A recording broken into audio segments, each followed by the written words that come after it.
एचएमपीव्हीचे देशात 6 बाधित आढळले। लागण झालेल्या 6ही बालकांना देशातच संसर्ग झाल्याचं उघड।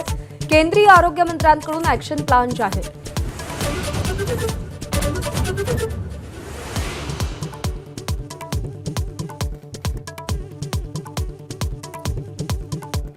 राज्यात एचएमपीव्ही विषाणूचा संसर्ग होऊ नये म्हणून टास्क फोर्स नियुक्तीसाठी नागपूर खंडपीठात याचिका।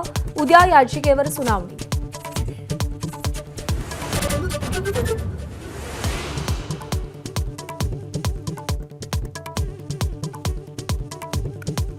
प्रजासत्ताक दिनापूर्वीच पालकमंत्रीपद वाटपाचा तिढा सुटण्याची शक्यता। येत्या 2 दिवसात पालकमंत्री पदाबाबत बैठकीत निर्णय होण्याची चिन्ह।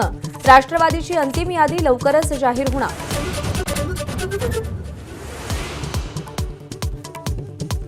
राज्यात लवकरच दुसऱ्या टप्प्यात शिक्षक भरती। शालेय शिक्षण मंत्री दादा भुसे यांची माहिती। संस्था चालकांच्या आक्षेपानंतरही भरती पवित्र पोर्टल मार्फतच।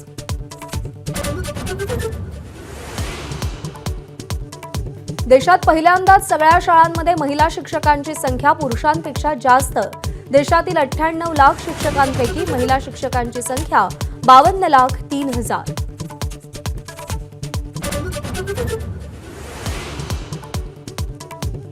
प्रमोशन झाल्यावर तब्बल महिन्याभराच्या प्रतीक्षेनंतर 44 सिनियर पोलीस निरीक्षकांना पोस्टिंग।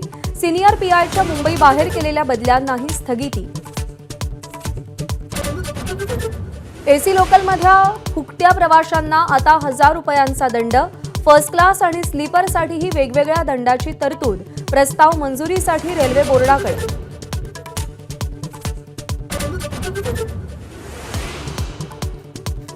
उत्तरेकडील हिमवर्षावाचा परिणाम म्हणून राज्यात पुन्हा थंडी वाढणार। मुंबईमध्ये तापमान 14 अंशांपर्यंत घसरण्याची शक्यता, तर ग्रामीण महाराष्ट्रात 1 अंकी तापमानाचा अंदाज।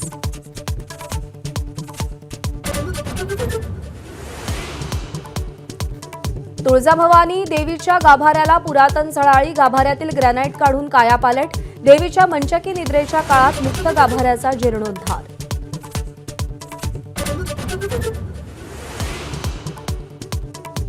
नेपाळमध्ये भूकंपाचा मोठा धक्का। चीन आणि भारतातही हादरे।